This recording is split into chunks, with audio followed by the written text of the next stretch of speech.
What if I told you some of the most powerful families in America don't run for office, don't give speeches, and don't even want to be seen, but presidents, billionaires, and global markets still move around them? In this episode, we uncover families who control taste, money, oil, and everyday life itself. Stay until the end, because the final family reveals why silence can be more powerful than the White House. The Arno family. Bernard Arnault never wanted applause, he wanted control. Born in northern France in the 1950s to a modest construction family, Arnault grew up watching buildings rise and fall, but what fascinated him was not concrete or steel, it was perception. While his peers chased titles and influence through politics or finance, Arnault studied something far more durable: desire. He believed that whoever controlled taste could quietly control the world. At just 25, Arnault made a move that stunned Parisian finance circles. He sold the family construction business and used the capital to acquire Boussac, a failing textile group that most investors saw as dead weight. Hidden inside it, however, was a struggling but legendary name: Christian Dior. Analysts called the decision reckless. Arnault saw a sleeping giant. Within 3 years, Dior was reborn, repositioned not as clothing, but as aspiration itself. From that moment on, Arnault's strategy never changed. No bidding wars, no emotional negotiations. He named his price, bought outright, and absorbed brands into a system designed for dominance. One by one, the world's most powerful luxury houses fell under his control: Louis Vuitton, Givenchy, Kenzo, Bulgari, Tiffany & Co., Dom Perignon, and Hennessy. These were not fashion labels anymore, they became global cultural infrastructure. By the time LVMH emerged as the largest luxury conglomerate on earth, Arnault's influence no longer depended on visibility. The family secured 64% of voting rights, giving them absolute control over more than 75 luxury brands that define how humanity celebrates success, love, status, and identity. Every handbag, champagne bottle, diamond ring, and fragrance carried the same invisible signature. The wealth followed naturally. LVMH's valuation surged past $400 billion, generating tens of billions annually. Yet Arnault's personal lifestyle remained intentionally opaque. His $137 million Beverly Hills mansion has no official photographs. His Chateau Cheval Blanc estate in Bordeaux, valued at over $200 million, enforces strict no-moto policies, preserving mystique as fiercely as profit. Even his $130 million super yacht Symphony functions less as a party vessel and more as a floating boardroom where handwritten notes replace emails and silence replaces announcements. What Arnault truly owns is not objects, it is rhythm. Paris Fashion Week becomes a financial battlefield where billion-dollar deals are decided without press releases. Museums funded by LVMH display art worth hundreds of millions of dollars, while ownership structures remain deliberately complex. Influence moves quietly, shielded by culture. The Arnault family proves a chilling truth. Political power demands explanation, but cultural power does not. When you control what the world desires, you never need to ask for permission. If this story changed how you see luxury and influence, comment below which brand surprised you most under the Arnault empire, because the next family operates even deeper in the shadows. The Arnault private world. Bernard Arnault does not hide his wealth, he engineers its invisibility. In his world, silence is not absence, it is infrastructure. Every personal asset he owns is designed to leave as little public residue as possible, not because he fears attention, but because attention weakens leverage. Take Chateau Cheval Blanc in Bordeaux, a property valued well into the hundreds of millions of dollars when land, vineyards, art, and inventory are combined. Officially, it is a historic wine estate. In practice, it is a sealed vault of power. Photography is forbidden. Inside its underground cellars rest century-old vintages, contemporary art pieces quietly acquired for 8-figure sums, and private meeting rooms where deals are discussed without minutes, recordings, or witnesses. Nothing leaks because nothing is documented. His Beverly Hills mansion, purchased for $137 million, follows the same doctrine. Despite being one of the most expensive private homes in California, there are no sanctioned interior photos, no glossy architectural features published, no lifestyle interviews conducted there. In luxury culture, visibility increases value. Arnault does the opposite. He removes the object from the market of curiosity entirely. In Geneva, Arnault owns a lakeside estate shielded by anti-reflective glass and layered security. Beneath the surface sits an underground ballroom and a 7-story wine cellar estimated to hold bottles worth tens of millions of dollars alone. This is not a residence meant for living, it is a venue for calibration, where influence is adjusted quietly among people who already understand their positions. Then there is Indigo Island, a private island near Nassau that does not appear on promotional brochures or celebrity travel lists. This is where Bernard Arnault meets the heads of Apple, Hermes and sovereign wealth funds. There are no contracts signed here, no legal teams present. Agreements are reached over rare wine and shared silence. In Arnault's system, the absence of paper is a feature, not a risk. His $100 million super yacht Symphony, stretching over 100 meters, is not a playground. It is a moving headquarters. Inside, Arno refuses email for critical decisions. He writes handwritten letters to designers, brand CEOs and museum directors. In an era obsessed with speed, his deliberate slowness becomes authority. When communication is rare, it carries weight. Even his aviation reflects this philosophy. Arnault's Gulfstream G700, valued at over $70 million, is less about comfort than geography. Its flight paths trace the perimeter of his empire. Paris, Milan, New York, Geneva, Tokyo. Brands do not orbit him symbolically, they orbit him physically. Arnault's true power is not money, art or property. It is access. Who gets invited? Who gets seen? Who gets excluded? In a world addicted to exposure, Bernard Arnault built a system where silence itself becomes the loudest signal of control. And once you understand that, you realize his empire does not need visibility to function. It was never built for the public eye. It was built to last. The Walton family. The Walton family does not announce its power, it repeats it, quietly, endlessly, thousands of times per minute. Every time a cashier scans an item inside a Walmart, a soft electronic beep sounds. That sound is not a transaction, it is a dividend signal. With more than 10,500 Walmart stores across 19 countries and over 240 million customers per week, the Walton fortune is fueled not by luxury, spectacle or exclusivity, but by routine. Toothpaste, milk, school supplies, prescription refills, the most ordinary moments of modern life. The family's combined wealth exceeds $250 billion, yet unlike other dynasties, the Waltons deliberately avoid symbols of dominance. No palaces, no yachts docked in Monaco, no red carpets. Their strategy is not visibility, it is ubiquity. Walmart generates over $600 billion in annual revenue, more than the GDP of many nations. Its supply chain employs advanced logistics systems capable of tracking inventory down to the hour, allowing razor-thin margins to scale into astronomical profits. The Walton heirs benefit not from innovation cycles or cultural trends, but from human necessity. As long as people eat, clean, and raise children, the Walton engine runs. Despite this scale, individual family members live lives that appear intentionally understated. Rob Walton owns a $15 million Ferrari, not for display, but for sound engineering. The car is rarely seen, never promoted. It exists as a private indulgence, not a public signal. Power in this family is not worn. Alice Walton, the richest woman in America, chose a different form of influence.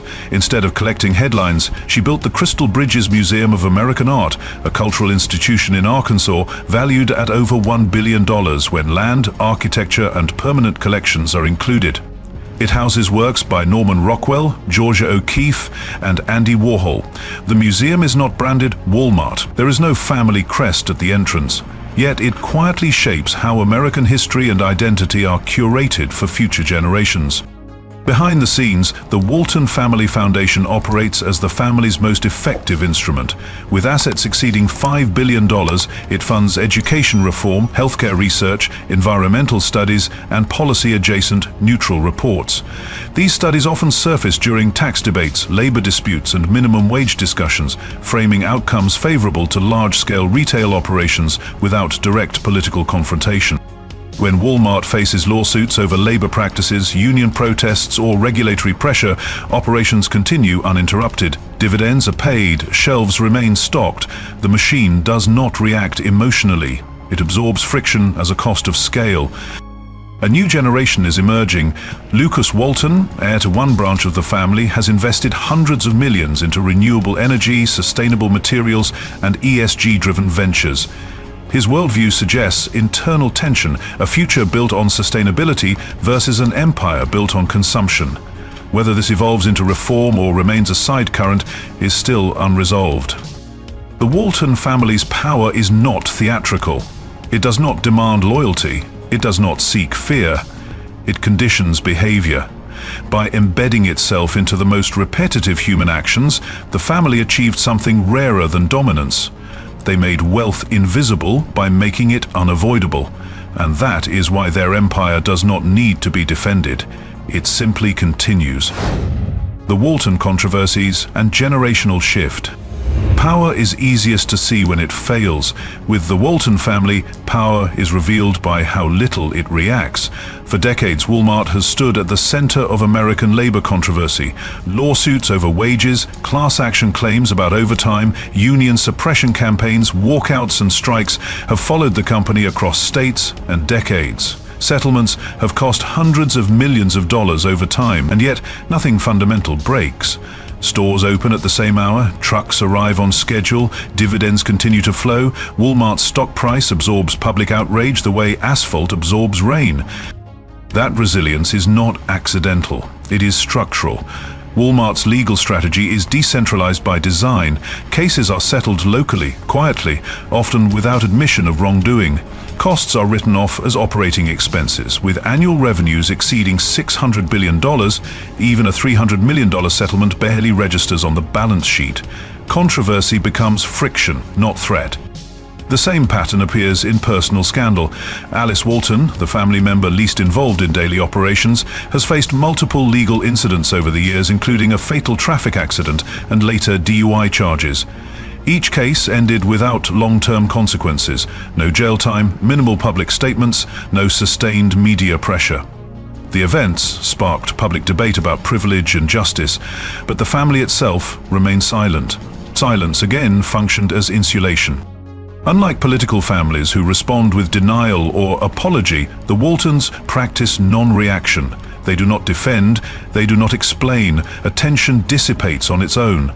Behind this stillness, however, the family is not static. A generational recalibration is underway. Lucas Walton, grandson of Walmart founder Sam Walton, represents a different philosophy.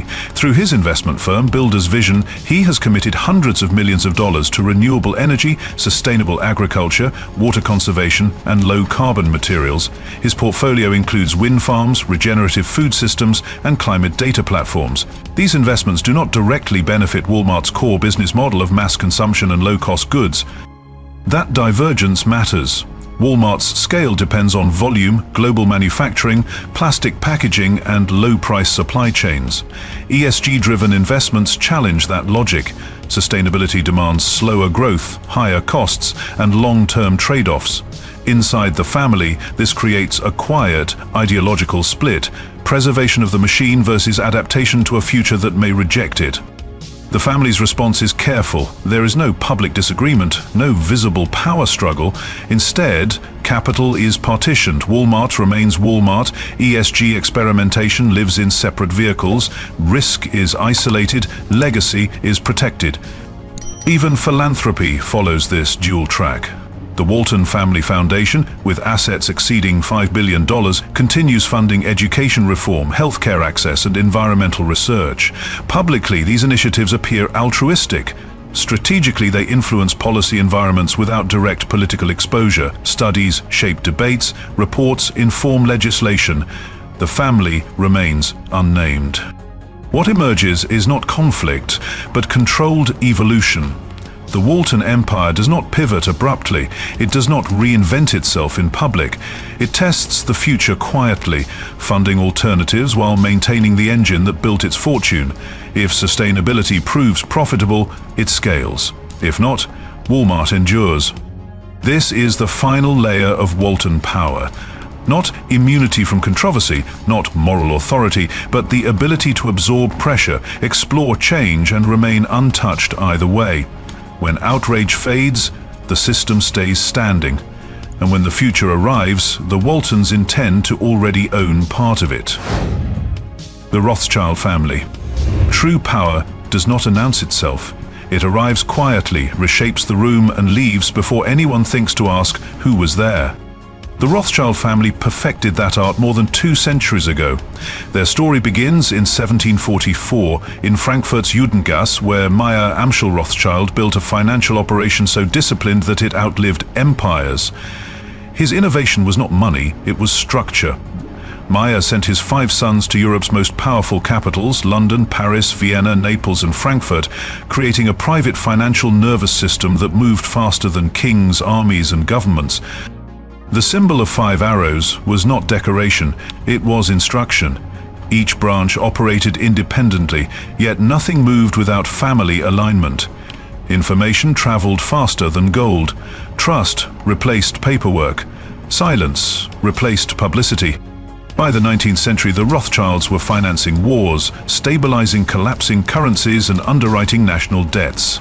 They were consulted by monarchs, yet rarely appeared in official records. When governments fell, the family remained. When borders shifted, their capital did not. Modern estimates place Rothschild's associated wealth anywhere between $500 billion and $1 trillion. But the number itself is almost irrelevant. Their power is not held in one balance sheet. It is fragmented across private banks, trusts, estates, vineyards, investment vehicles, and interlocking ownership structures designed to resist transparency. Their physical assets reflect the same philosophy. Estates like Waddesdon Manor in England and Château de Ferrières near Paris were not merely homes. They functioned as discrete diplomatic theatres. Political figures, industrialists, and financiers met there away from parliaments and press, where decisions carried no signatures yet altered markets. Unlike modern billionaires, the Rothschilds avoided spectacle. No fleets of supercars, no viral mansions, no public rankings. Even their art collections, valued in the hundreds of millions of dollars, were largely private, embedded within estates rather than displayed for prestige. The family enforced strict internal rules. Marriages stayed within approved circles. Inheritance favored continuity over individual ambition. Personal sacrifice was the price of collective dominance. Some heirs rebelled, some paid with isolation, a few paid far more. What makes the Rothschilds enduring is not their money, but their timing. They appear during financial crises, advise quietly, stabilize systems, and then withdraw. No interviews, no credit, no fingerprints. In an era obsessed with visibility, the Rothschild model feels almost alien. Yet it raises an uncomfortable question. If power today demands attention, what kind of power still operates best when no one is watching? The House of Saud. Power usually hides, but in Saudi Arabia, power does not whisper. It stands in sunlight, reinforced by bloodlines, oil wells, and absolute authority. The House of Saud is not just wealthy, it is structurally dominant. The family's collective fortune is estimated to exceed $1.4 trillion, a figure larger than the GDP of most countries on Earth. Yet, out of more than 15,000 royal family members, real control belongs to a few hundred, and decision-making ultimately funnels upward to 2 names, King Salman and Crown Prince Mohammed bin Salman, known globally as MBS. Unlike European dynasties that faded into ceremony, the Al Saud family built a system where money, religion, military power, and law merge into one vertical structure. Oil is the foundation.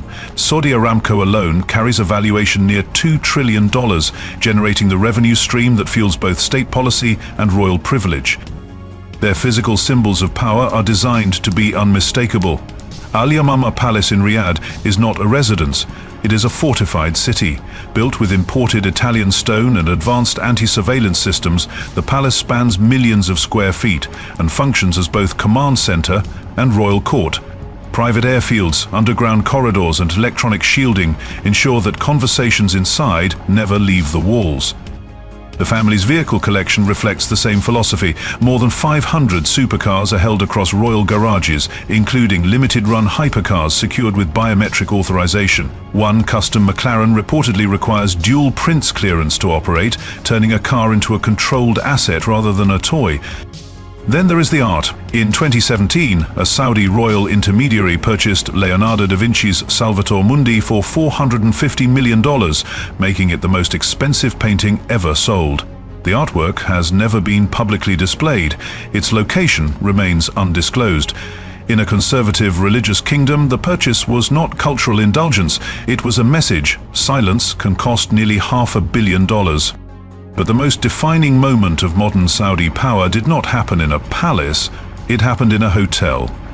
In November 2017, the Ritz-Carlton in Riyadh was abruptly sealed. More than 200 princes, ministers and billionaires were detained without trial. Assets were frozen, private jets were grounded, phones went dark.